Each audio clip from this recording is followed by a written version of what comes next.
Emergency आज चल रही है उस पर भी जिक्र करना चाहिए ना।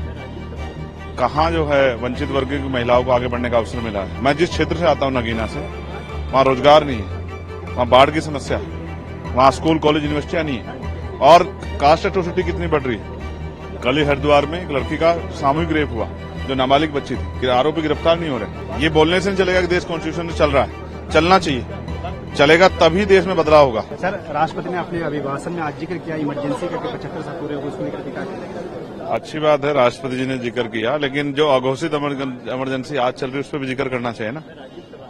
कहाँ जो है वंचित वर्ग की महिलाओं को आगे बढ़ने का अवसर मिला है और जो 80 करोड़ लोग हैं जिनको सस्ता राशन की बात चल रही है वो कौन लोग हैं।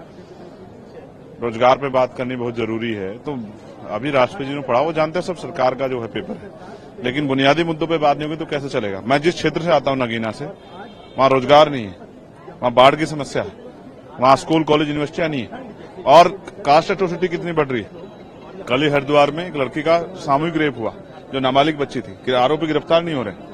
तो राष्ट्रपति जी को हम तो उम्मीद करके बैठे, राष्ट्रपति जी बोलेंगे इस पे कि जो देश में जो आज हालात हो रहे हैं, एनसीआरबी का डाटा कहता है महिलाओं पर इतना उत्पीड़न हो रहा है, इस पर भी बोलेंगे, लेकिन ऐसा कुछ सुनने को नहीं मिला। तो अभी कोशिश करें, कल अपनी बात कहेंगे। नीट का जिक्र भी किया उन्होंने कि नीट के खिलाफ सख्त कार्रवाई होनी चाहिए, मगर लीक क्यों हो रहा है। आप ये सोचने की सवाल है ना, आप पे तो सब कुछ है, आप पे पूरा जो है एडमिनिस्ट्रेशन है, आप पे पुलिस है, आप पे इंटेलिजेंस है, आप पे अर्धसैनिक बल, फिर लीक कैसे हो रहा है। चोरी कहाँ हो रही है, चोरी को पकड़ना पड़ेगा ना। तो कब कल होने वाली चीज भी कल होगा, जैसे हत्या होगी है तो कार्रवाई होगी, ये क्या बात है। हत्या होनी बंद होनी चाहिए ना, सवाल ये।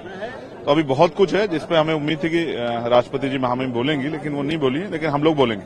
एक आखिरी सवाल, जिस तरह से संगोल हटा करके वहाँ कॉन्स्टिट्यूशन की कॉपी रखने की बात हो रही है, अच्छा है, ये बोलने से नहीं चलेगा कि देश कॉन्स्टिट्यूशन में चल रहा है, चलना चाहिए, चलेगा तभी देश में बदलाव होगा और अखंड भारत भी तभी बनेगा, मजबूत भारत भी, अशोक सम्राट अशोक के सपनों का भारत भी तभी बनेगा जब संविधान के आधार पर देश चलेगा और सबको मौका मिलेगा।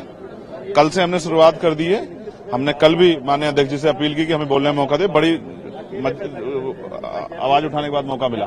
तो नई पार्टी को मौका मिलना चाहिए और क्योंकि हम भी बहुत लोगों के चुन के द्वारा भेजे गए हुए हैं, अपनी मर्जी से नहीं आए, जनता ने भेजा अपनी बात रखने के लिए, तो उनकी बात उठाने का मौका नहीं मिलेगा तो फिर क्या चलेगा।